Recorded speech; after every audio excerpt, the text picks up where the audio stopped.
righty, what is going on, everybody? Welcome to the stream today. It has been a hot minute since I have done a stream here on YouTube Live, and I am excited to get started today. It is Wednesday, August 14th. It is 11:35 a.m.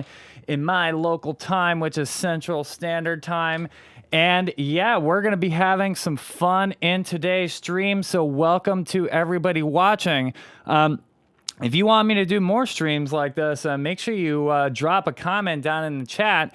And if you happen to be watching right now and see we got some people in here, which I'm very happy about, go ahead and drop a comment letting me know where you're watching from.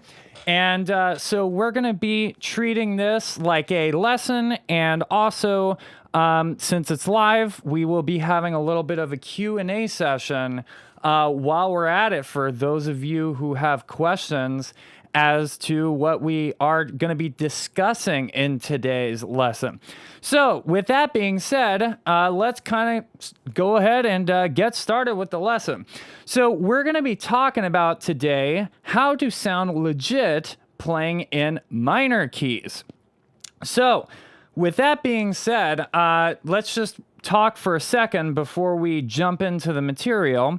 So a lot of people, when they play in minor keys, they think, okay, I'm going to just get my minor pentatonic scale. Let's say my A minor pentatonic scale. Let's go ahead and actually switch over here. This is such a cool thing about live. We can go ahead and just switch between these cool camera angles all live. But okay, let's say we're playing in A minor. I'm just going to rip A minor pentatonic scale over the whole entire chord progression. And that's definitely an approach. So there's nothing like completely wrong with that or anything. I'm not going to come on here and tell you that there's something wrong with playing a minor pentatonic scale. But with that being said, we want to explore some different possibilities, and it can be a lot more fun when we know just another couple of things that we can do besides playing the minor pentatonic scale. So I've written out a few licks that we're going to be using in today's video. So we're going to be going over a couple of them, and then actually as a separate video later on, I'm just going to upload a short video of me playing through all the licks so you guys can have it for reference. But we're going to be kind of taking our time and going over some of the ideas from the licks and seeing how we can actually apply them to our improvisation. So let's go ahead and start with the first lick, and we're going to go ahead and listen to it.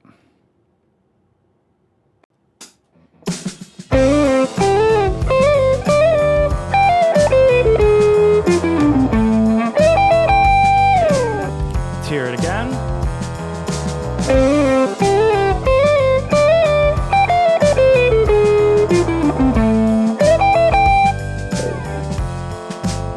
All right, cool. So that is the first lick. Think something happened there in that last note. But anyway, so what is going on here in this chord progression, first of all? So this is a very standard chord progression in a minor key.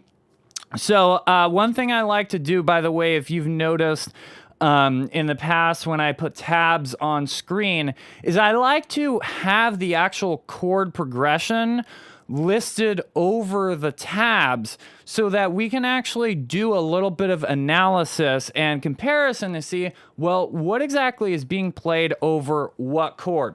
We're not going to delve too deep into all the individual chords, but let's just do a quick overview here. So first we have the A minor chord. Of course, we're in the key of A minor. Let me go ahead and actually just put on a clean sound for this. So we have our A minor chord. Hang on one second. This is what happens when you're doing stuff live. There we go. Okay, a little bit better sound here going on. So we have our A minor chord, then the next chord's G. So it's like 1, 2, 3, 4, 1, 2, F, and then E7. is going to be the last chord and then just kind of loops back around. So we got that just happening over and over. You have probably heard lots of variations of this chord progression before. For example, just right off the bat, I'm thinking about the song Stairway to Heaven.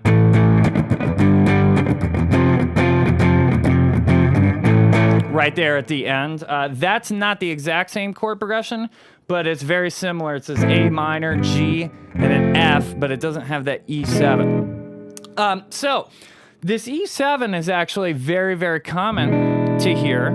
And why is that? Well, that's because the E7 is the 5 chord of the A minor. So you notice how when I play that chord, E7, your ear really wants to hear this right after. It's kind of this tense chord, a dominant 7th chord. A lot of times, that's how we know actually a song is in a minor key, by the way, is that you'll have that dominant 7th chord taking you to a minor 1 chord. Sometimes people ask me, well, how do I tell?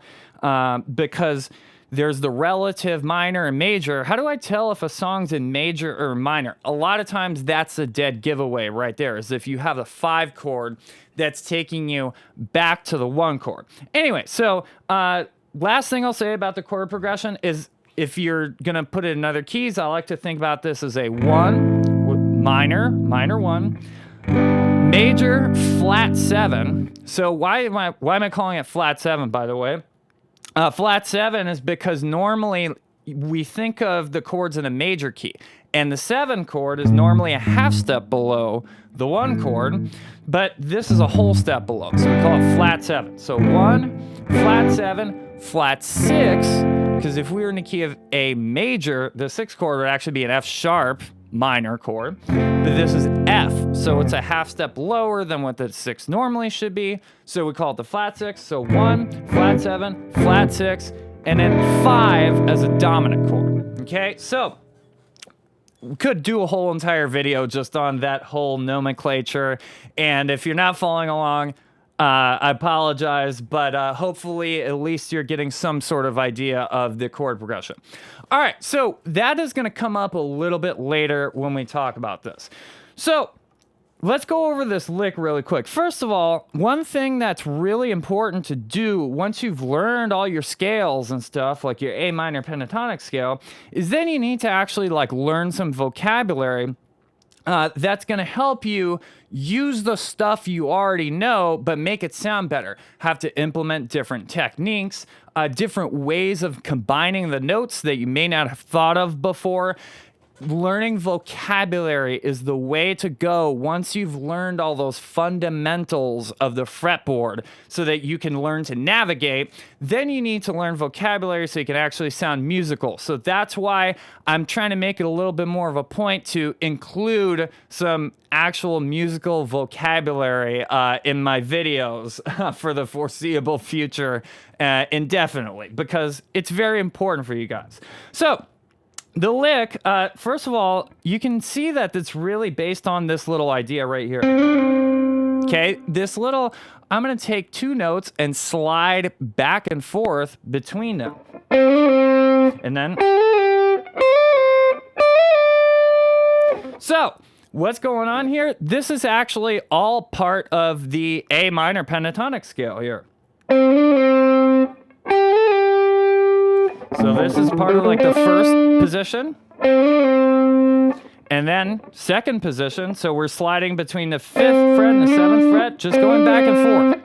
Have you ever done that before? If you have, congratulations. If you haven't, congratulations, you learned something new. So now we're gonna go up to the 8th fret of the 2nd string and slide up to the 10th fret and back. And then, same thing on the 1st string. And then finally, up to the 10th fret of the 1st string, sliding back and forth, okay? Let me just check something here real quick. Am I getting, okay. Hearing a bit of an echo on my end. By the way, if everything sounds good, just leave a comment so that I know I don't want anything to go wrong on this stream. Actually, just give me 1 second here. I do have to fix something.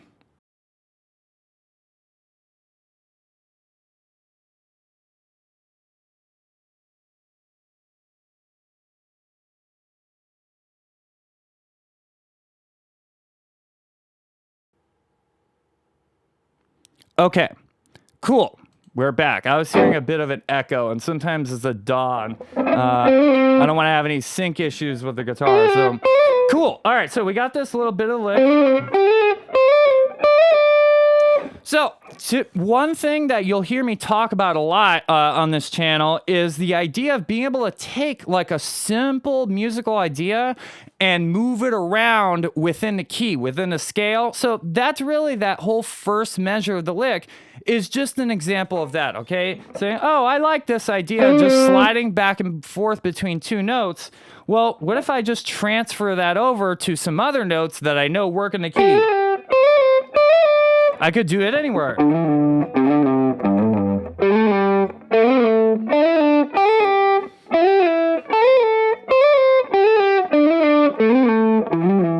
Right? And it sounds really cool because when a normal person who's not a musician listens to you playing, they're going to think, oh, that's a very clear musical idea. It sounds logical. It doesn't sound like, oh, you're just running a bunch of scale stuff over and over and over and over again.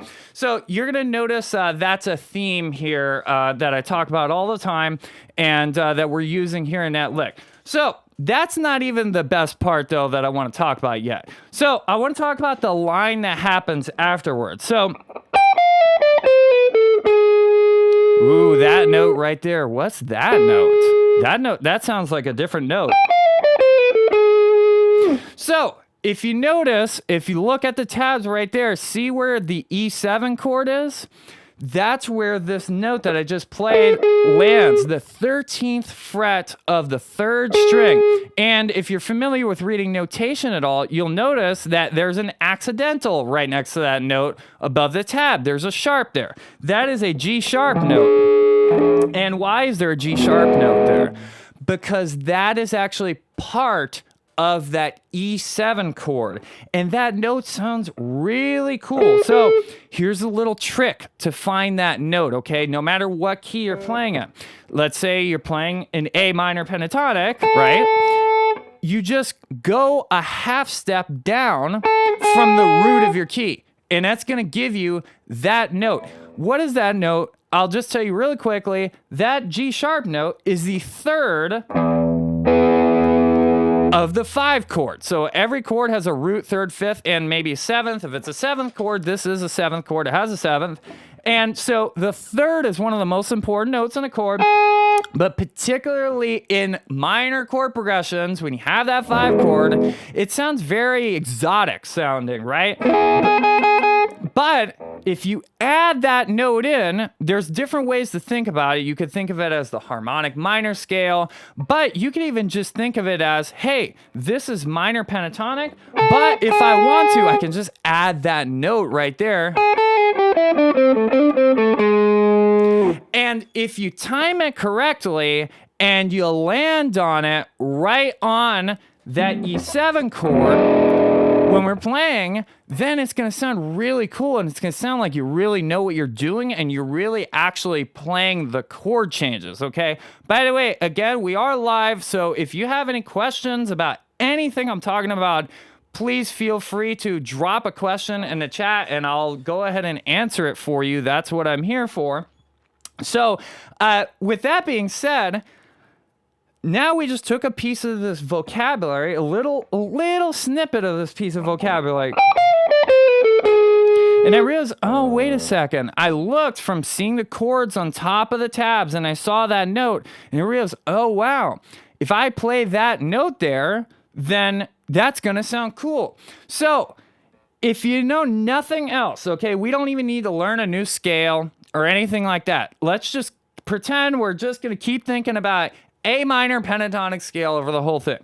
We just add one more little teensy weensy piece of information, which is I say, okay, I find my A's in the A minor pentatonic scale. So I know for sure that if I'm starting here with my pentatonic box, I have this one note, just one fret below, okay? And then up here, same thing, right? The high E and the low E strings, the same thing. So this note here. So what if I practice soloing just with the A minor pentatonic scale, but when I hit that E7 chord, okay, I'm gonna make sure that I hit a G sharp.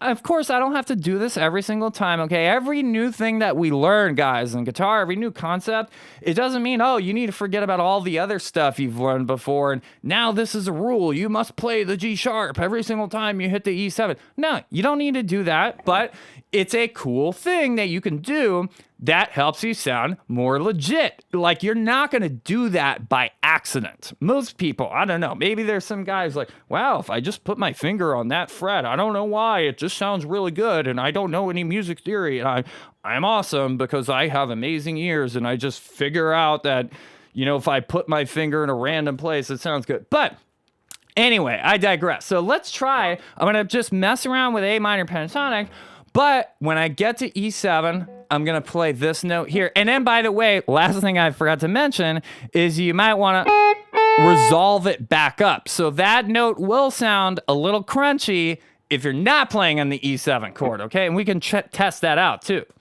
So let's see what that will sound like.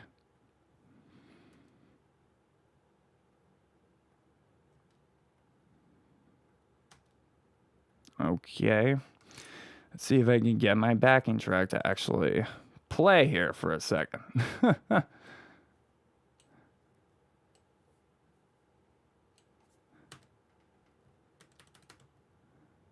Cool. It's not working. All right, give me 1 second, guys. See, this is the thing with lives.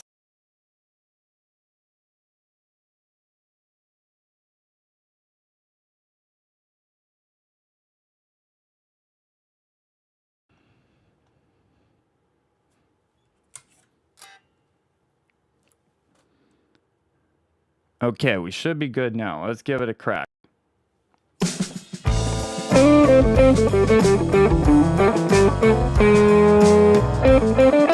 So there's the G chord, F chord, and now E7. So you got to keep track of the chords going by it. So F, E7, A minor, G, F, E7. Remember, on that E7, that's where I'm going to play that G sharp note, okay? Let's try it.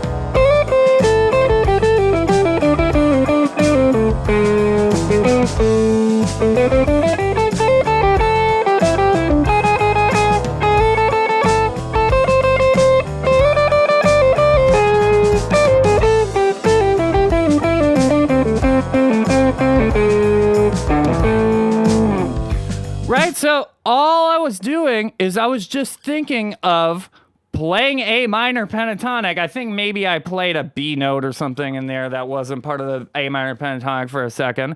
But for the most part, all I was doing is playing A minor pentatonic, and I was just aware of that one chord, and not even like, oh, I need to learn all my arpeggios of E7 and learn all this extra stuff.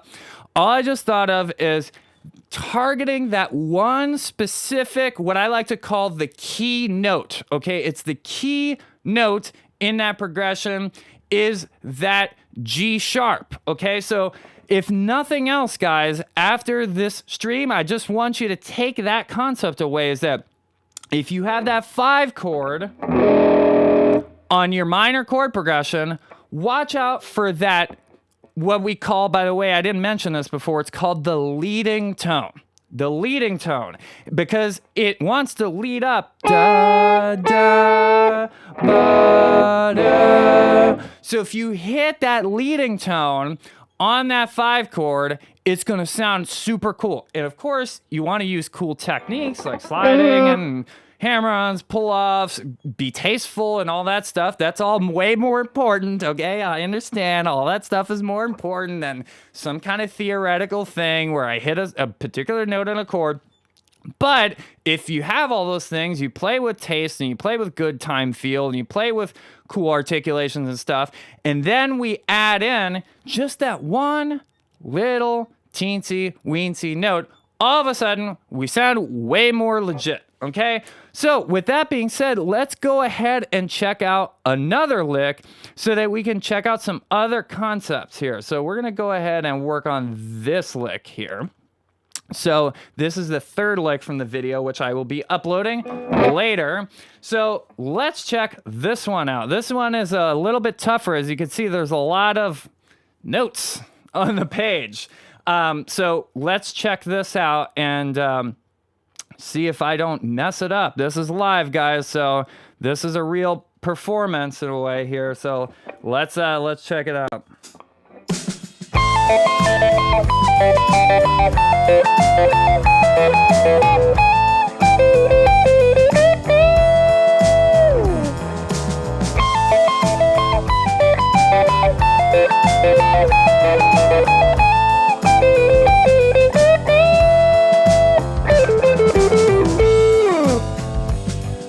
All right, cool. So I didn't mess it up. Yay, I'm happy about that. All right, so what is going on here? We're going to check out another concept, okay? A little bit more complicated, right? So the first concept that we checked out was relatively simple, right? So the whole idea that I wanted you to get out of that is, hey, you can just keep doing all the same stuff you've been doing, play A minor pentatonic all over the whole entire thing.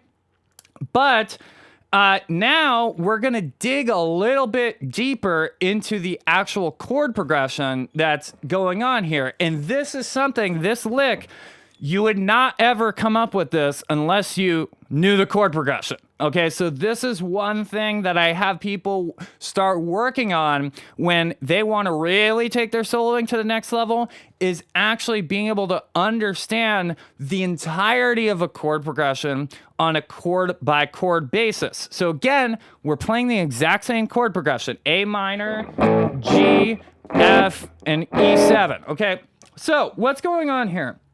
So we're gonna check out this little arpeggio, actually. And actually, you might have heard this before. I can almost assure that you've heard it, okay? It doesn't matter who it is, maybe Jimmy Page or Joe Walsh. You hear this exact same concept. I didn't make it up, okay? Please don't leave me a comment saying I'm just copying somebody else. I remember I did a video about the major scale, and this guy said that I was copying a book that I've literally never heard of. So, and even if that was the case, that's like saying that my English teacher was copying Shakespeare when he's like teaching us about writing. You know, that's kind of an asinine idea. But anyway, so let's move on with it. So we're actually just playing an A minor triad. So wait a second, I'm on an A minor chord. Well, gee, I can just play the notes that are from an A minor chord, but I don't have to just be like, oh, here's my A minor, my open A minor chord that I know. Like, those aren't the only notes from an A minor chord. So I want to understand how to spell it out in order to work out all of my arpeggios. By the way, this is something that I talk about and we go in super detail in my course, the Jamsville GPS Fretboard Fundamentals course. You can check that out over at jamsville.com if you're not familiar with your arpeggios and stuff like that across the fretboard. But we're going to learn some of them right now, even if you don't feel like doing that. So this is a freaking awesome way to play an A minor chord. So this is actually all the way up here in the 20th fret. I'm almost about to run out of space. That's a C note, okay? So in an A minor chord, there's an A, C, and an E. That's the triad, and then there's also a G if you add the seventh. But anyway, so we're playing an A on the 20th fret. A C on the 20th fret, an A on the 17th fret. So we're pulling off. And of course, this is 3 frets away. Ordinarily, like if I was playing this down here, I'd be using my pinky. But when we're all the way up here, we can have more flexibility with the fingerings that we want to use because, well, frets are closer together. So I'm pulling off from the 20th fret to 17th fret, by the way, playing a downstroke, okay? And then I'm going to play an upstroke on the 17th fret of the second string, which is an E note. So it's literally all the notes that are in an A minor triad. Now, all we're going to do is transfer that same concept down to all of the different chords that are in this progression. So the next part, we just go like this. We repeat that twice. And then we do one more pull off. We don't play all three notes. So 1, 2, 3, 1, 2, 3, 1, 2. That's the idea. Is we're taking our arpeggio. We're going 1, 2, 3, 1, 2, 3, 1, 2. And then we're going to move to the G chord.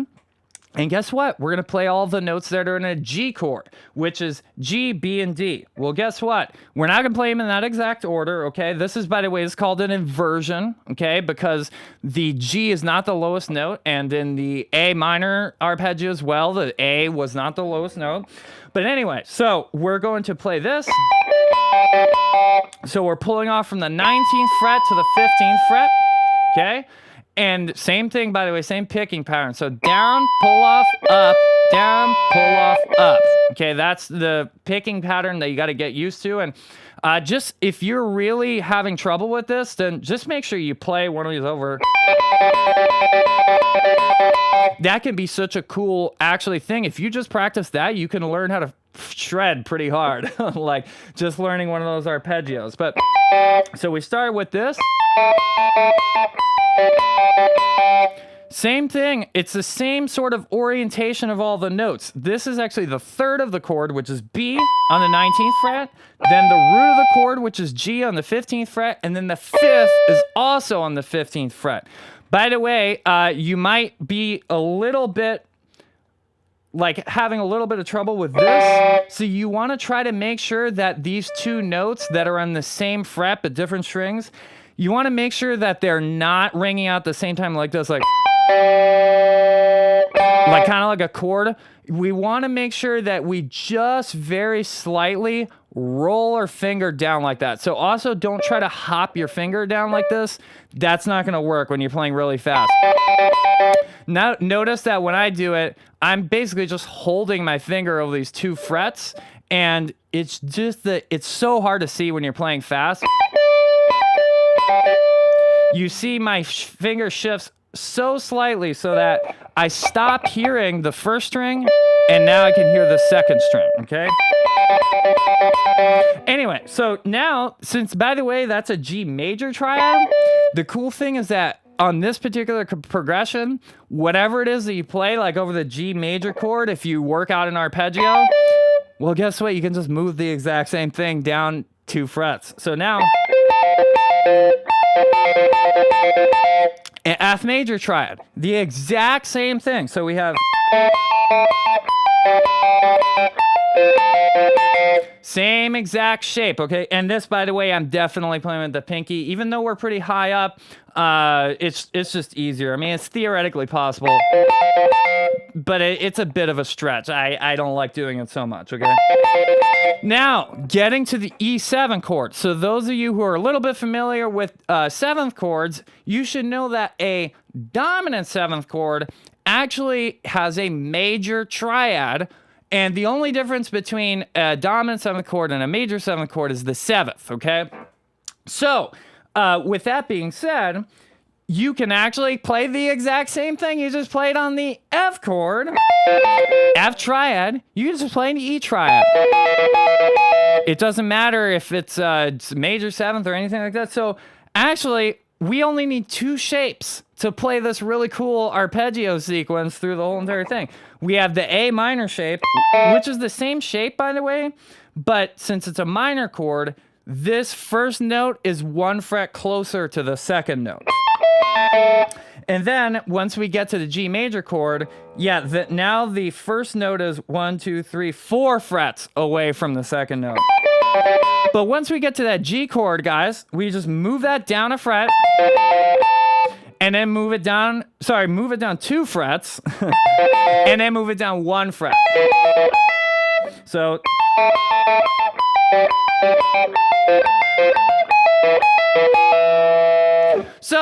one thing is you could just play it straight through like that, or you could just mess with the notes in it. So you could go like,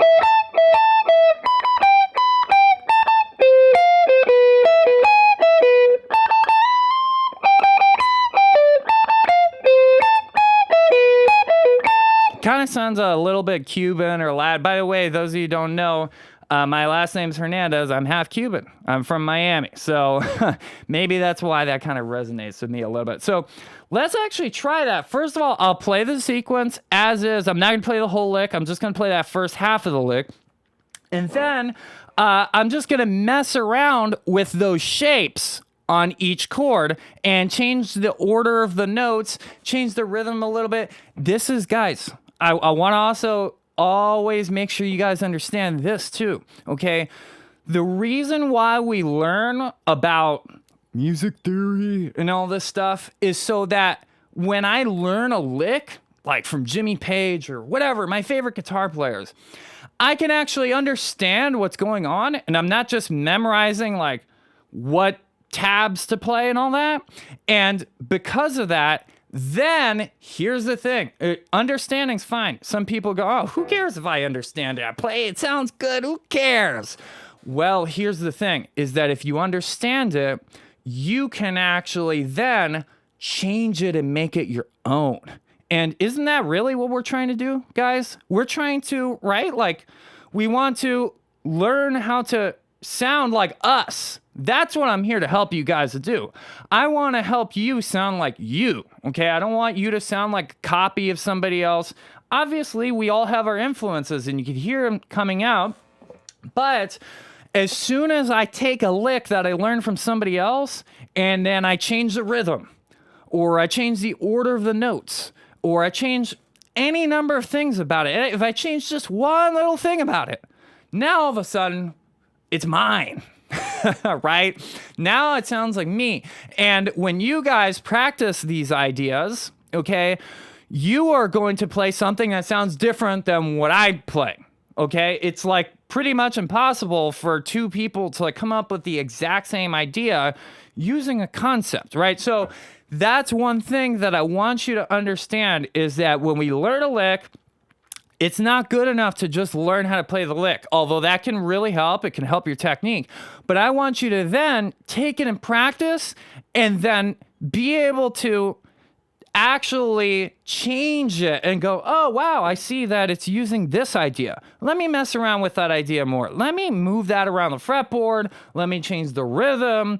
Let me put some slides in there. Whatever it happens to be, changing anything is going to help you start to sound like you and build your vocabulary further, okay?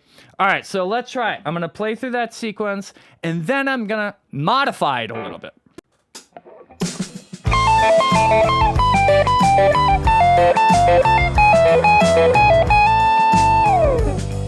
So now let's try messing with those shapes.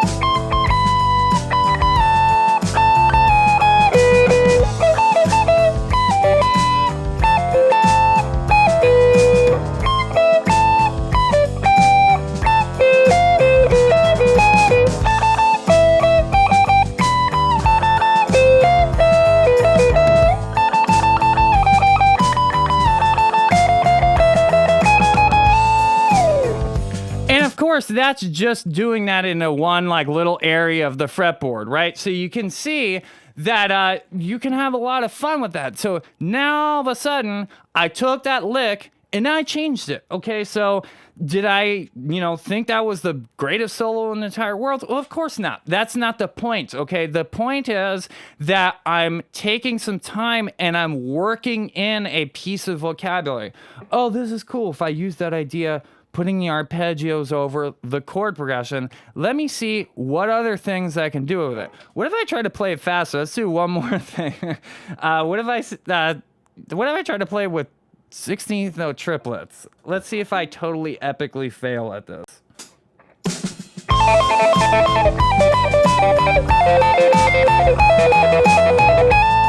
Ooh, that's a little bit different. Now it sounds really shreddy, right?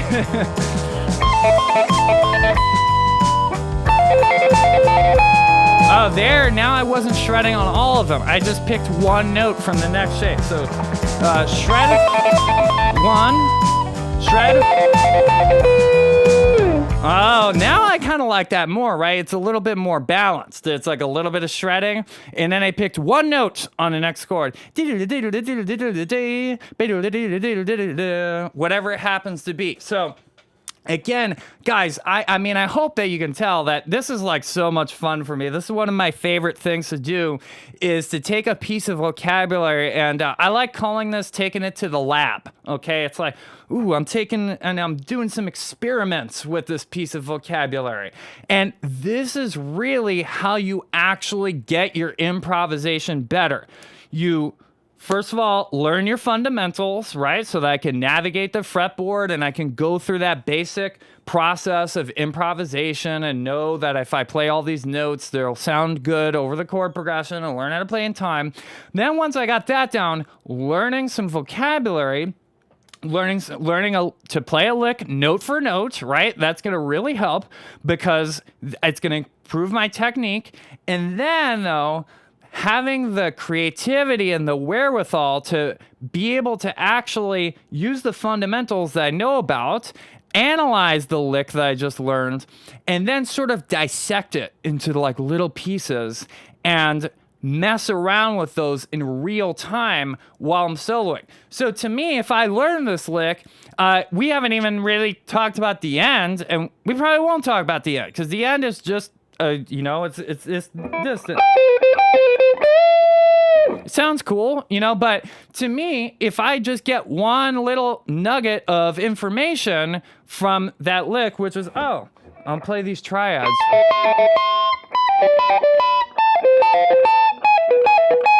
And now all of a sudden, by the way, I didn't even bring this up. We weren't playing minor pentatonic scale, were we? Just saying. Okay.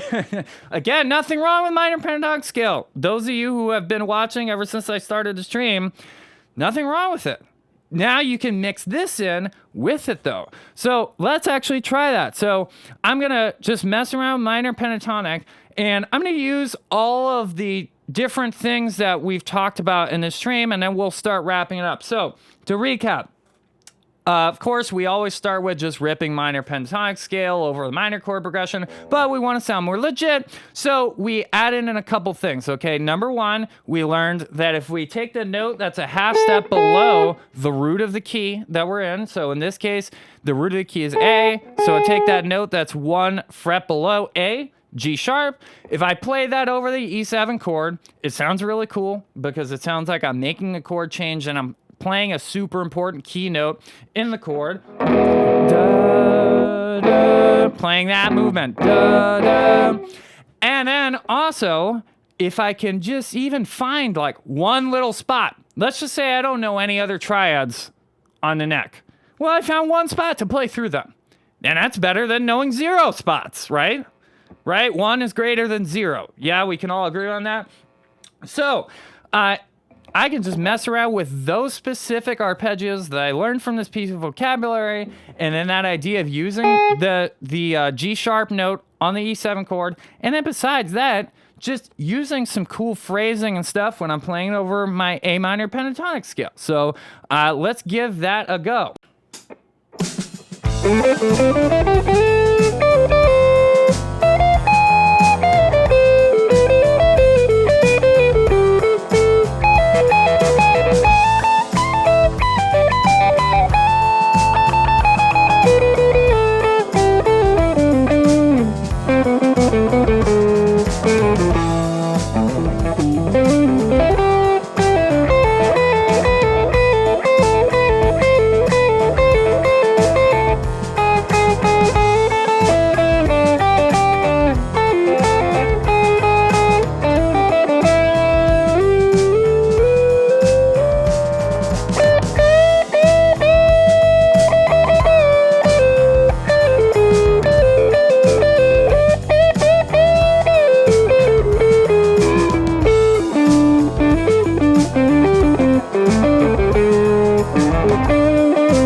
So now that was a ton of fun to me, right? So I was really just thinking 3 things, okay? I was thinking just a bunch of A minor pentatonic stuff. And then I was thinking, hit that G sharp on the E7 chord. And then at moments, I was using those little triad patterns that we learned in this particular lick that's on the screen. By the way, if you may have noticed, I did it down an octave because this is an A on the 17th fret. Yeah, 17th fret. Well, down in the 5th fret.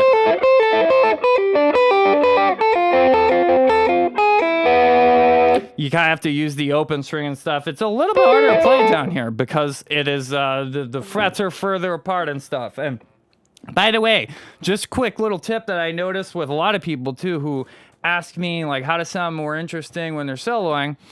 Well, use the upper register of the guitar more, guys. Like, and that's even something that sometimes I forget to do. Like, we tend to stick a lot to this middle area, you know, even if it's not having to do with just sticking in this position, but you know, we stick a lot in that. Maybe going up here or something like that, but it's a little bit less common amongst beginners and intermediates to hear a lot of living up here in these upper registers of the guitar, okay? That alone can help you kind of give the illusion, even if you're not super comfortable with the fretboard, even if you just take your A minor pentatonic box, I always love going back to that. Just play the same thing, play it up an octave. How often are you doing that? Probably not often enough, right? And then people go, oh, whoa, he's playing all the way up here and all the way down here. And now all of a sudden you look amazing. By the way, you can actually like play some big slides like that, like just sliding between those two positions.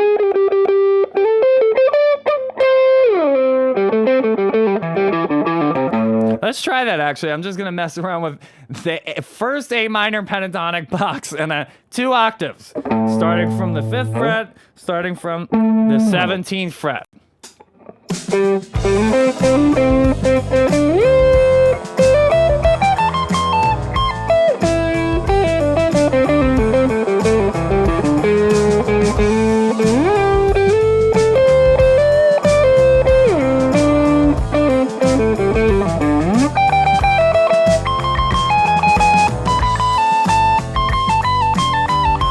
Breaking it a little bit.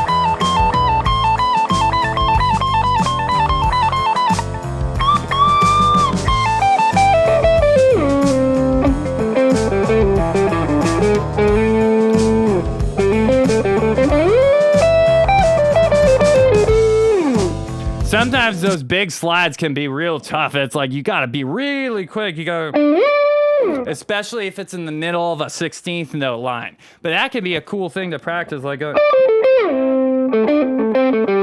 just switching one string.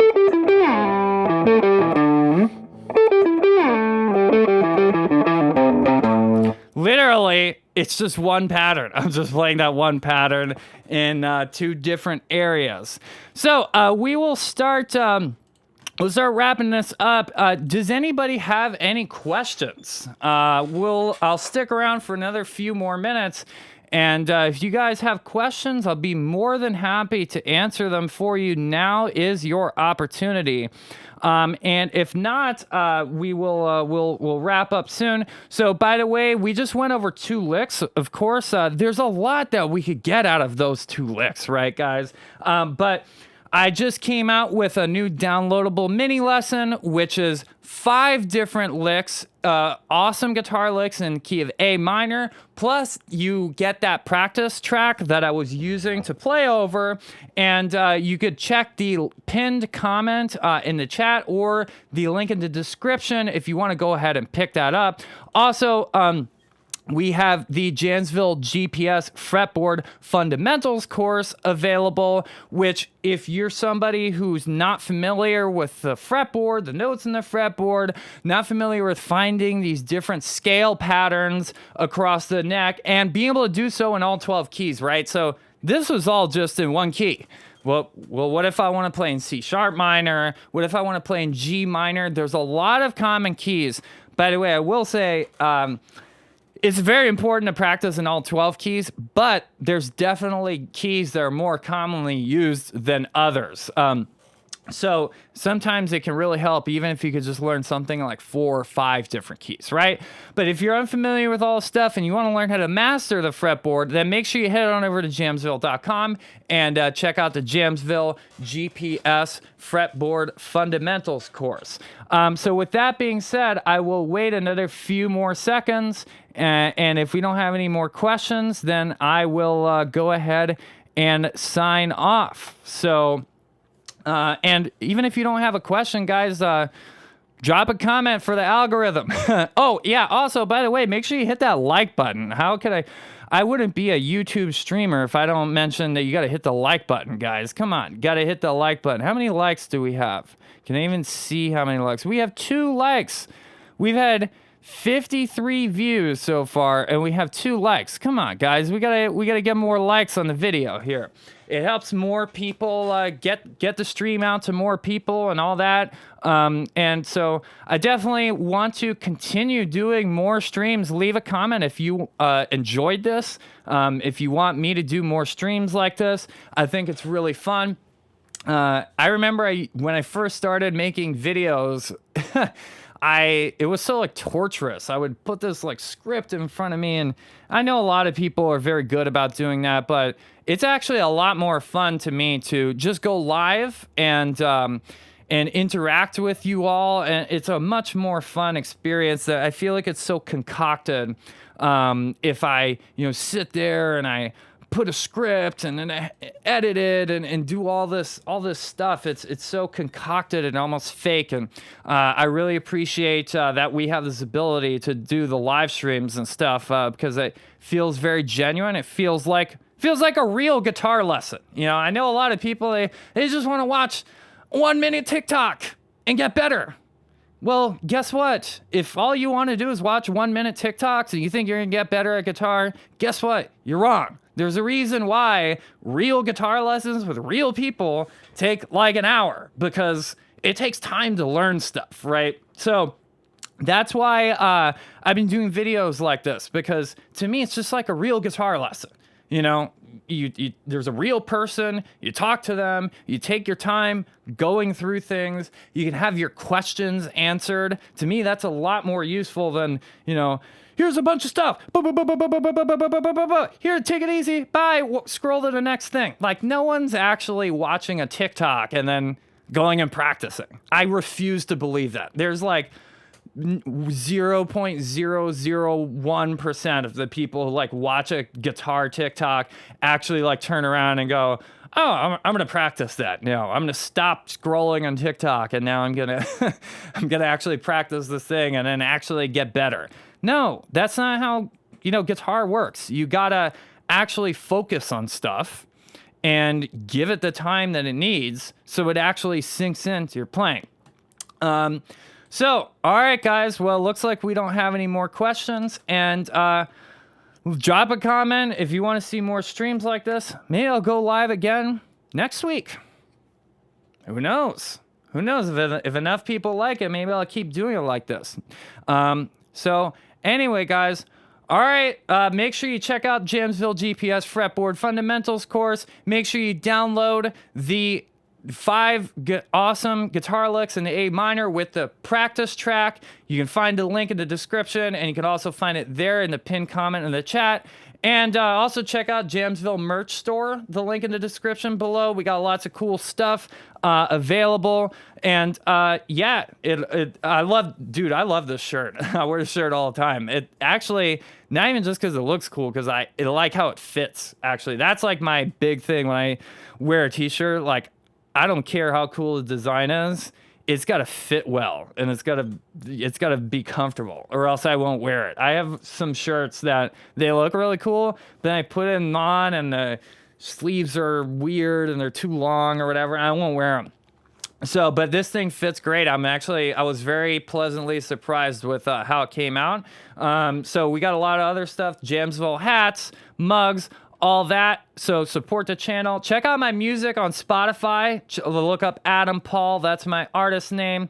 And yeah, guys, until next time,